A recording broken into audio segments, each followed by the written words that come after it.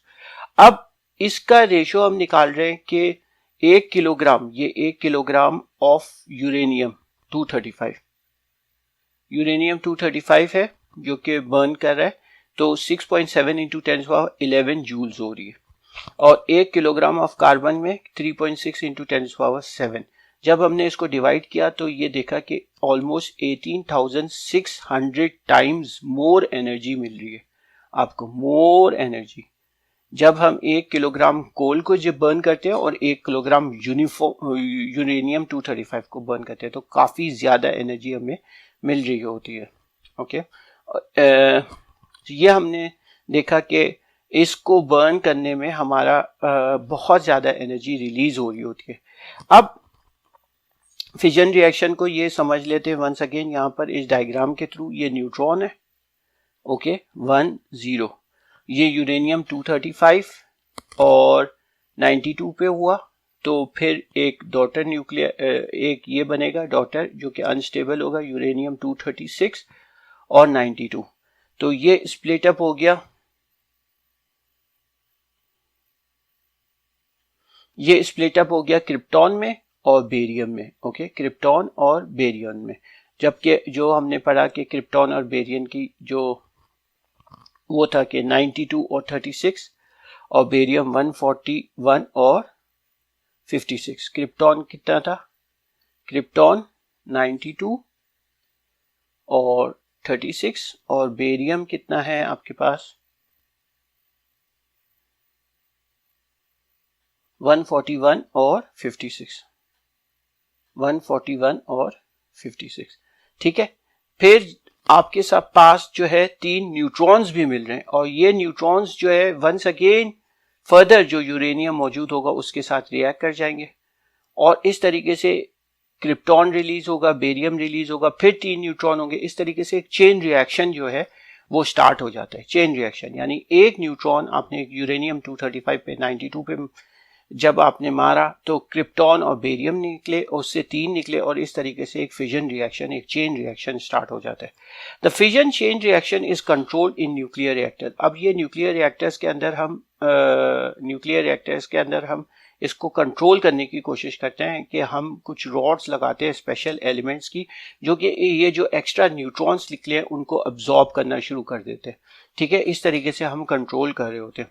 ये रॉड्स लगाए जाते हैं ताकि ये जो है वो एक्स्ट्रा जो न्यूट्रॉन जनरेट हो रहे हैं उनको वो यूज कर अब्जॉर्ब कर ले और कंट्रोल कर सके किसी तरीके से इस चेन रिएक्शन को। अगर नहीं करेंगे तो बहुत अमाउंट ऑफ एनर्जी यकदम रिलीज होगी, जो कि एक्सप्लोजन का बाइस भी बन सकती है। A nuclear reactor provides energy for useful purposes.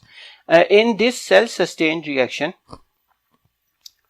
extra neutrons liberated in fission reactions are absorbed using some materials to slow down the chain reaction. अब ये हमने बताया था कि ये न्यूक्लियर रिएक्टर्स में स्पेशल रॉड्स लगाई जाती हैं ताकि वो न्यूक्लियॉन्स को अब्जॉर्ब कर सके, जो एक्स्ट्रा न्यूक्लियॉन्स निकले हैं, ताकि कंट्रोल कर सके हम।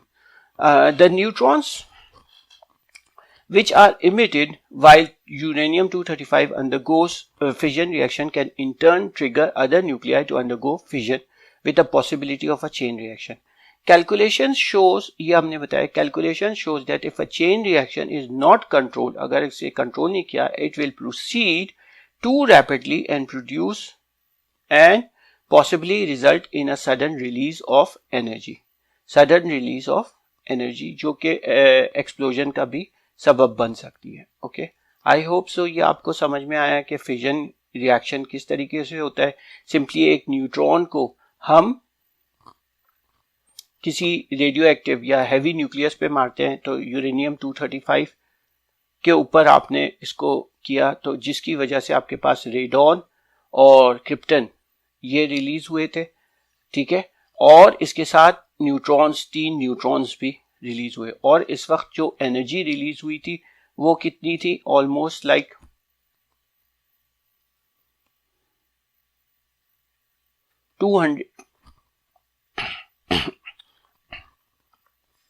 200 mega electron volt. Okay, 200 mega electron volt release हुई थी, जो कि किसके बराबर थी? हमने बताया था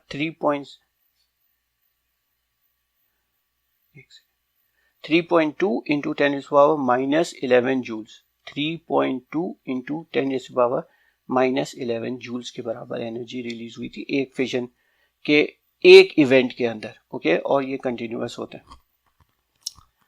आई होप सो ये फिजन रिएक्शन समझ में आया। इसे कंट्रोल करने के लिए हम न्यूक्लियर रिएक्टर के अंदर स्पेशल रॉड्स लगाते हैं ताकि वो न्यूट्रॉन्स जो जनरेट हो रहे हैं उसको अब्जॉर्ब कर सके। अदरवाइज अगर हम उन न्यूट्रॉन्स को छोड़ देंगे तो होगा क्या कि फर्दर यूरेनियम 235 के साथ कंबाइन करेंगे और फर्दर जो है एनर्जी रिलीज होती रहेगी और अनकंट्रोलेबल हो जाएगी, इसलिए एक्सप्लोजन भी हो सकता है। तो इसे हम कंट्रोल करते हैं हमेशा न्यूक्लियर रिएक्टर के अंदर, और ये काफ़ी ह्यूज अमाउंट ऑफ एनर्जी है जिसको हम यूज़ कर सकते हैं in order for useful work, for example electricity generate करने के लिए और भी मुख्तलिफ कामों के लिए एनर्जी हम यूज़ कर सकते हैं।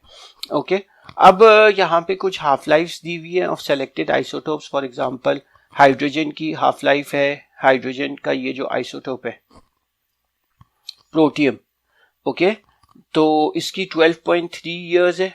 ओके, और ये बीटा रेडिएशन प्रोड्यूस करता है। इसी तरीके से कार्बन 14.6 है, ओके, 5730 इयर्स, और ये भी बीटा रेडिएशन है। कोबाल्ट है आपके पास। इस तरीके से ये कुछ एलिमेंट्स हैं जिनकी 30 इयर्स है कोबाल्ट की, और ये बीटा और गामा रेडिएशन होती है। आयोडीन के अंदर 131 और 53 8.07 डेज, बहुत कम है बीटा और गामा। तो ये अभी हमारा टॉपिक कंप्लीट हुआ है फिजन का। नेक्स्ट हम स्टार्ट करते हैं फ्यूजन।